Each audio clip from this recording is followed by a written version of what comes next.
કચ્છના મોટા રણ વિસ્તારમાં એકસાથે થયેલા વરસાદને કારણે આંતરિક વાંઢોમાં પાણી ભરાયા હતા અને પરિણામે બન્ની પંથકના શેરવો સહિતના ગામોના કેટલાક લોકો પાણીમાં ફસાયા હતા અને લોકો મુશ્કેલીમાં મુકાયા હતા। ત્યારે ગઈકાલે જિલ્લાના વહીવટી વડા શ્રી મહેન્દ્ર પટેલના સીધા મોનિટરિંગ નીચે આઈજીપી શ્રી એ.કે. જાડેજાના માર્ગદર્શન અને ડીએસપી શ્રી ડી.એન. પટેલની આગેવાનીમાં આર્મી, સીઆરપીએફ અને પોલીસના જવાનોએ એક દિલધડક રેસ્ક્યુ ઓપરેશન હાથ ધરીને 200 લોકોના જીવ બચાવી લીધા હતા। ગઈકાલે જિલ્લાના પોલીસ વડા શ્રી ડી.એન. પટેલ જાતે પાણીમાં 15 કિલોમીટર જેટલું તરીને ચાલીને સમગ્ર ઓપરેશનની કમાન્ડ પોતાના હાથમાં લીધી હતી અને અસરગ્રસ્તોને બચાવ્યા હતા। ખુદ પોલીસ વડા જ સાથે જોડાતા રેસ્ક્યુ ટીમનો જુસ્સો બુલંદીએ પહોંચ્યો હતો અને ધીરે ધીરે મક્કમતાથી તમામ અસરગ્રસ્તોને આ વાંઢમાંથી બહાર લઈને આવવામાં આવ્યા હતા। ગામમાં સરાડા, મોટા, નાના, બગાડિયા અને આજુબાજુના જે વાણ છે એના બધા માણસો કુલ 182 ગઈકાલ હતા અને ગઈકાલ પાણીનો કરંટ થોડો વધારે હતો। લગભગ 15 જગ્યાએ રોડ છે, અત્યારે તમે જોઈ રહ્યા છો એવો જ રોડ 15 જગ્યાએ તૂટેલો છે। કરંટ વધારે છે, પાણીનો કાંટા છે, ગાંડા બાવળ છે। આ લોકો પશુધન ગાયો પણ 50 હતી, ભેંસો લગભગ સવારે મોટાભાગની ભેંસો નીકળી આવી છે 60-70। હજુ ઘેટા બકરા ત્યાં છે, ઘેટા બકરા માટે થોડુંક જોખમી છે એટલે અમે ત્યાં મૂકીને આવ્યા છીએ। પણ આટલા માણસો જે છે એને ખાસ કરીને મહિલા અને બાળકો, નાના બાળકો ખૂબ હતા અને ખૂબ જોખમી કામ હતું। આર્મીની મદદથી કર્નલ સાહેબ છે અહીંયા, કર્નલ પંકજ કૌશિક સાહેબ અને સાથે એમના કમાન્ડન્ટ છે। અમને ખૂબ આર્મીની હેલ્પ મળી। ગોંડલ એસઆરપી ગ્રુપ 3 અને રાજકોટ ઘંટેશ્વર એસઆરપી ગ્રુપ 13 એના જવાનોની મદદથી અમે આજ સવારે લગભગ 8 વાગે ચાલુ કર્યું હતું। અહીંયાથી જવામાં જ લગભગ 5 કલાક જેવું લાગે છે। 5 કલાકે પહોંચ્યા અને ત્યાંથી એ લોકોને સમજાવ્યા, કારણ કે એમના નીકળવા માંગતા નહોતા, જૂના એના બુઝુર્ગ વૃદ્ધ માણસો છે એમને મૂકીને, પણ અમે એમને સમજાવ્યા, કન્વિન્સ કર્યા કે રોજે રોજ અહીંયા સુધી પહોંચીને તમને ફૂડ પેકેટ્સ વગેરે આપવાનું બહુ અઘરું છે।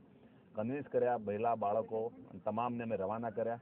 કુલ 182 અત્યાર સુધીમાં અમે રેસ્ક્યુ કરી અને લગભગ 17 કલવર્ટ છે જે રોડ તૂટી ગયેલો છે અને પ્રવાહ છે સારો એવો અને આજુબાજુ સરાઉન્ડિંગ શેરોની આસપાસમાં ખૂબ પાણી ભરેલું છે, એમાંથી અમે આજે બહાર કાઢ્યા છે। તમે જોયું એ પ્રમાણે આર્મી પરિસ્થિતિ હતી ત્યાં તમે પહોંચ્યા ત્યારે કેટલા કિલોમીટર લાંબો રૂટ છે? અહીંયાથી 11 કિલોમીટરનો રોડ છે અને 11 કિલોમીટર વોકિંગ પ્લસ પાણીમાંથી તરીને જવું પડે એવી પોઝિશન છે। લગભગ 6-7 ફૂટ પાણી પણ હતું અને 7 ફૂટ પાણીમાં પગ ટચ ના થાય એટલે તરવું જ પડે અને એના સિવાય કોઈ વિકલ્પ નહોતો। કાંટા પણ છે, ગાંડા બાવળના, અને ખૂબ અઘરી પરિસ્થિતિમાં જવાનો પણ અમારી સાથે જોડાયા સવારથી જ। આજે ગઈકાલે અમે સાંજે મિટિંગ કરી હતી અને સવારે આ લોકોને ગમે તેમ કરીને કાઢવાના છે એવી ચર્ચા થઈ।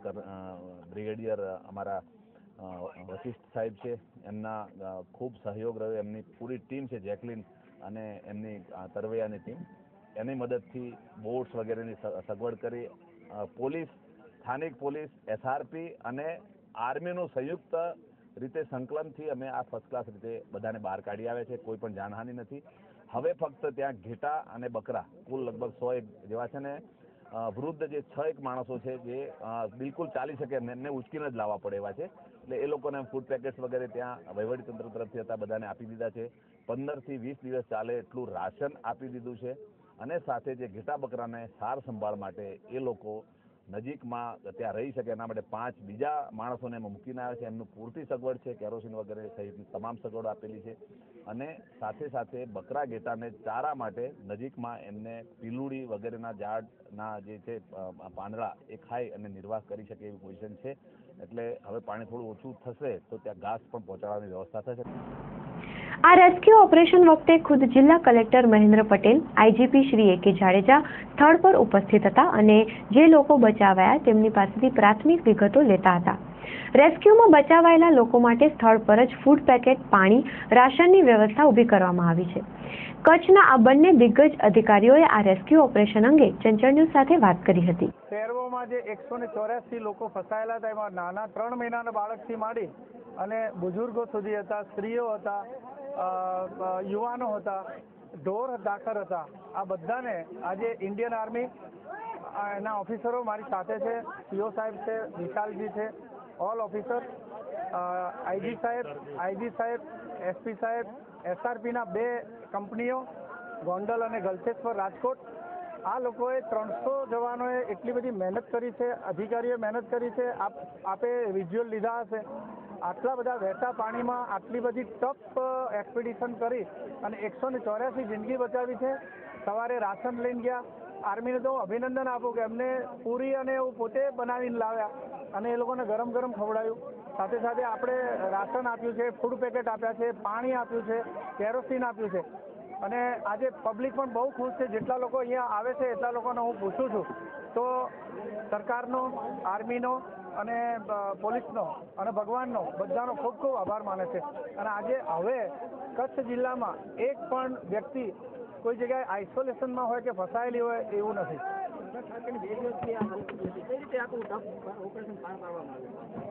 2 દિવસથી આ પરિસ્થિતિ છે. એમાં એસઆરપીનું અમારું એક ટ્રુપ, એક પ્લાટૂન ગઈકાલે આનાથી પણ વિકટ પરિસ્થિતિમાં આ લોકો પાસે પહોંચી ગયું હતું. એમની વિગતો જાણીતી, એ લોકો કઈ કન્ડિશનમાં રહે છે એ જાણીતું, એમની પાસે કેટલું રાશન છે એ જાણીતું અને એમને બહાર આવીને રિપોર્ટ આપ્યો.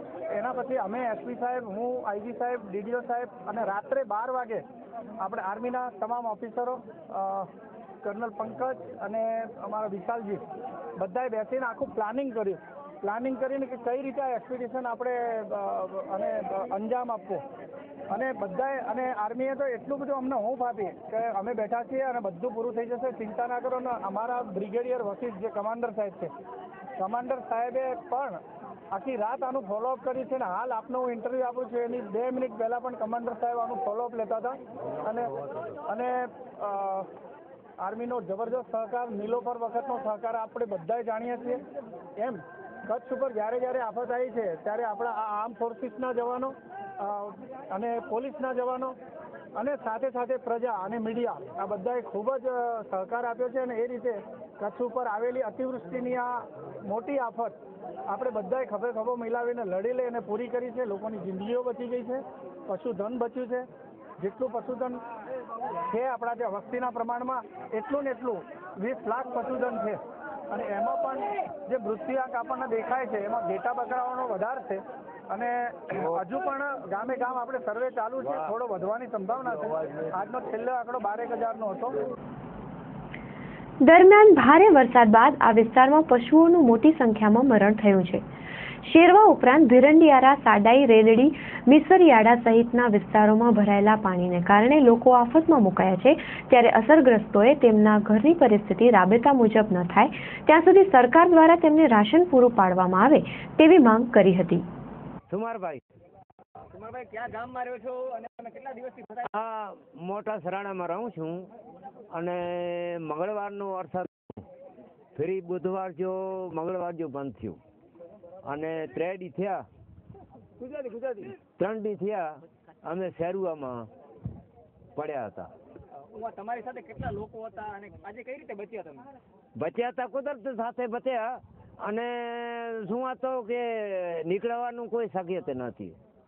અમારા ઢોર, અમારા કુટુંબ 7-8 કુટુંબ છે અમારા મારવાડાના હરિજનના તે અહીંયા છે. 2 જાત લોકો હતા. ઓળખાતી અમે એને કુટુંબી હતા એટલે 5-6 જણા અમે ડૂબકી મારીને આપણે ત્યાં પહોંચી ગયા, બધાને કાઢી અત્યારે અહીંયા પહોંચીએ છીએ. આપણે તમને કોની મદદ મળી? અમને એસઆરપી ને બીએસએફ ને બધી મદદ મળી બધાને. ખરેખર ત્યાં જે પરિસ્થિતિ હતી જો મદદ ન મળી હોત તો શું સ્થિતિ થાય? બહુ ખરાબ થાય અમને, કારણ કે અહીંયા તે 100થી વધુ લોકો ફસાઈ ગયા છે. ઘેટા બકરા એ અલગ ફસાઈ ગયા છે, એ ત્યાં ઊભા જ છે. તાલુકા પાછા સદરશ્રી અને લગભગ 4-8 દિવસ અહીંયા રહ્યા પાણીમાં. પાણી અહીંયા લગભગ 7 ફૂટ 8 ફૂટ પાણી ભરાયો. તે અમારો માણસો જે 400-500 લોકો હતા કુટુંબ શીખે અહીંયા પડ્યા હતા. અભી અહીંયા જે આપણે રાજકોટથી ને આપણે ઓલી ટીમ આવી હતી ને ગુજરાતથી, એસઆરપી ને બધા બી ભેગા હતા એને બધા મને આજે ઉપાડી લીધા. હજી અમારા માણસો 10-15 માણસો હજી ત્યાં પડ્યા છે. કેટલા લોકો હતા ત્યાં આગળ તમે? અમે લગભગ અમારી પાસે લગભગ 50-60 કુટુંબવાળા હતા. ત્યાં શેરવા ચોકડી બે સરાડાના ભગાડીને શેરવાના બધા હતા. તેમાં બધા એસઆરપી આવ્યા, બધા મને આજે અહીંયા તેડી નીકળી આવ્યા. પણ હજી અમારા કુટુંબ 20-25 કુટુંબ શેરવામાં પડ્યા છે. આખો માહોલ હતો, ઘણા દિવસથી ફસાયેલા હતા. અમે આઠ દિવસે ફસાયેલા હતા. જો તંત્ર તમારી વારે ન પહોંચ્યું, SRP આર્મી તમારી પાસે ન આવ્યો તો શું પરિસ્થિતિ હોત તમારી? તો અમારી બહુ ખરાબ પરિસ્થિતિ હતી. SRP આર્મી વાળા ન હતા તો અમારી બહુ પરિસ્થિતિ ખરાબ હતી. એટલે બહુ દેશવી સમેત બધા ભેગા અહીંયા આવ્યા. એટલે આજે નાના બાળકો ઘણા બધા હતા. અમારે બાળકો 100 બાળકો હતા, અને 100 બાળકો હતા એમાં લગભગ 100-150 જેવા મોટા માણસો ને બાઈઓ એ હતા. હજી અમારો ઘેટા બકરાવાળા માણસો છે એ હજી સુધી ત્યાં પડ્યા છે. 150-200 બકરાને ઘેટા છે ત્યાં છે, અને 15-20 માણસો અમારે ત્યાં શેરવા ચોકડી પડ્યા છે. ડોલીવાળા જવા જ છે.